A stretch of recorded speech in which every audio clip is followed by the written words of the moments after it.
మాజీ మంత్రి మేడ్చల్ ఎమ్మెల్యే మల్లారెడ్డి ఎక్కడ మాట్లాడినా అది సెన్సేషనే క్రియేట్ చేస్తుంది. ఎందుకంటే ఈ రోజు కూడా అలాంటి సెన్సేషనల్ వ్యాఖ్యలే చేశారు అని చెప్పొచ్చు.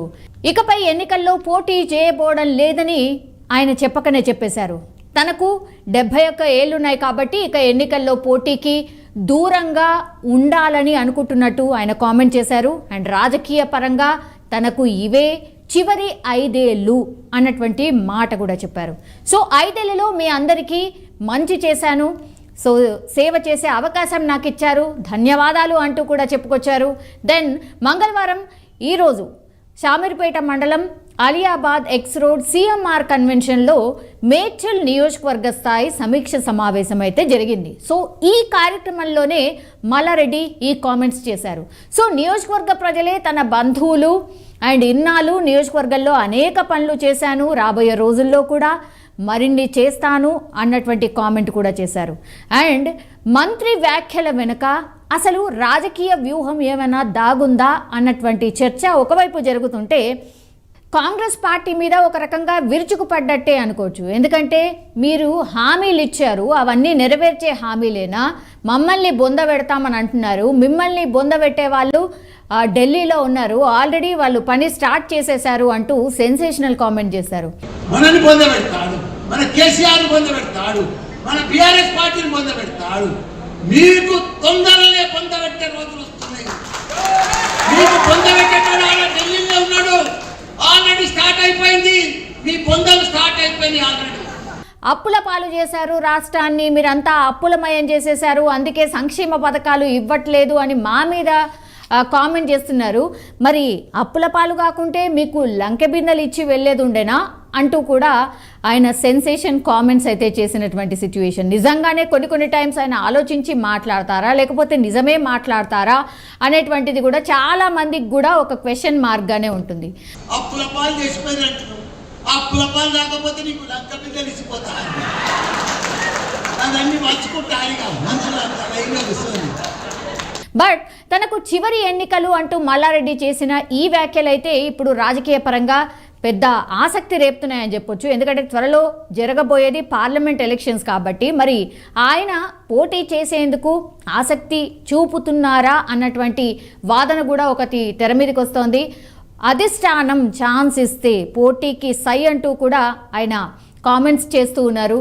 ఈ క్రమంలోనే తను పార్లమెంట్కు వెళ్ళడం ద్వారా ఎమ్మెల్యేగా ఖాళీ కాబోయే స్థానంలో తన కొడుకుని అక్కడ గెలిపించుకునే అవకాశం కూడా ఉన్నటువంటి సిచ్యువేషన్ అయితే అక్కడ కనిపిస్తోంది. సో తన కొడుకుని సెటిల్ చేసే వ్యూహం ఏమైనా మల్లారెడ్డి చేస్తున్నారా అనేటువంటి టాక్ కూడా వినిపిస్తోంది. సో ఈ నేపథ్యంలోనే తాను లోక్సభకు పోటీ చేసేందుకు సిద్ధంగా ఉన్నానని, ఇవే తన చివరి ఎన్నికలు అని పరోక్షంగా పార్టీకి ఒక హింట్ ఇస్తున్నారా అన్నటువంటి చర్చ అయితే ప్రస్తుతమైతే రాజకీయ వర్గాల్లో నడుస్తోంది. మల్లారెడ్డి వ్యూహం ఎలా ఉన్నా కూడా గులాబీ అధినేత కేసీఆర్ ఆలోచన మరి ఏంటి అనేది ఒక సస్పెన్స్గా అయితే మారింది. సో ఇవే నా చివరి ఎన్నికలు, ఇక మీదట నేను పోటీ చెయ్యను అన్నటువంటి మాట చెప్తున్నారు. బట్ ఆయన కొడుకు అండ్ అల్లుడైతే ఆల్రెడీ రాజకీయాల్లో ఉన్నారు. మరి కొడుకును కూడా రాజకీయాల్లోకి తీసుకునే ఒక ప్రయత్నం ఏమైనా జరుగుతుందా? ఈయన పార్లమెంట్కి వెళ్ళిపోయి మరి ఆ సీట్లో ఒకవేళ ఉప ఎన్నికలు వస్తే వాళ్ళ కొడుకుకే సీట్ ఇప్పించుకొని గెలిపించుకునే ప్రయత్నం ఏమైనా జరుగుతుందా అన్నటువంటి చర్చ కూడా నడుస్తోంది. కానీ ఎప్పుడు ఏం మాట్లాడినా కూడా మల్లారెడ్డి సెన్సేషనే క్రియేట్ చేశారు కాబట్టి ఇవాళ కూడా అట్లాంటి సెన్సేషన్ క్రియేట్ చేసే కామెంట్సే చేశారు. అండ్ కాంగ్రెస్ పార్టీ మీద సెటైరిక్గా కూడా మాట్లాడారు. ఆయన ఏం మాట్లాడారు ఏంటి అనేది మీరు ఇప్పుడు చూడబోతున్నారు. మనం ఊహించలే కాంగ్రెస్ వస్తదని, కళ్ళలో కూడా అనుకోలే, మనము వాళ్ళు అనుకోలే, మనం అనుకోలే, బుల్చుకులు వచ్చేసింది. అయినా మనం ప్రజలకు దగ్గర ఉన్నాం, ప్రజలకు కూడా ఇప్పుడు అర్థమైపోయింది. అయ్యో ఎంత మోసపోతుంది, ఎంత ఇచ్చేస్తుంది.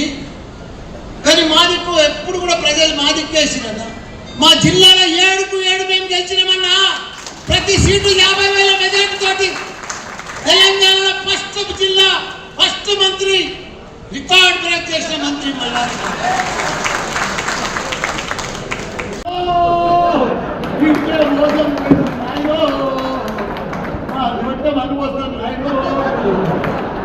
కేసీఆర్ ఉన్నాక మంచిగా టక్క టక్క గల గల టింగు టింగు పైసలు పడదు. టింగు లేదు ట్యాంకు లేదు. కాబట్టి వాళ్ళకి మొత్తం అర్థమైపోయింది. భారీ మెజార్టీ తోటి ప్రతి ఎలక్షన్ మేము గెలిపించుకునే బాధ్యత నాదే. మన ముందు ఏ ఎలక్షన్ వస్తే మీ ఎంపీ అన్ని రకాల కూడా ఆదుకుంటా.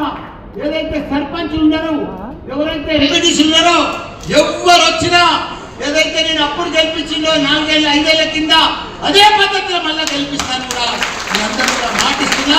మీరు ఎవరు హైదరాబాద్ అదే పడద్దు. మీకు మల్లన్న ఉన్నాడు. మంచి మంచోరికి మల్లన్న సినిమా చూపిస్తా. భయపడేదే లేదు. ఇదంతా టెంపరీ కాదు. ఓడిపోయినాక ఆ దిప్పుడు కలంకాల నెల దినాల అది వచ్చి ఆడేమారు అప్లికేషన్ వస్తానికి ఎట్లా వచ్చినా ఊళ్ళో కొడతా. మన జంగలేదు మన సుధీర్ వచ్చేస్తాం ఇచ్చేస్తాం. ఏం తిరుగుతున్నా సిక్కుపోతా. మొన్నటి దాకా అత్తాలేదు పత్తాలేదు. వాళ్ళు ఏం చేసిన వాళ్ళు ఏమైనా చేసినారే? వాళ్ళు ఎవ్వరేం చేయలేదు. వాళ్ళు చేసిందంటే మళ్ళా చేసిందంటే కేసీఆర్. రాహుల్ గాంధీ ఒక్కడే ఆయన రెండోసారి జోడో యాత్ర పోతే మిగతా పార్టీలన్నీ జోడో యాత్రకి వెళ్ళిపోతాయి.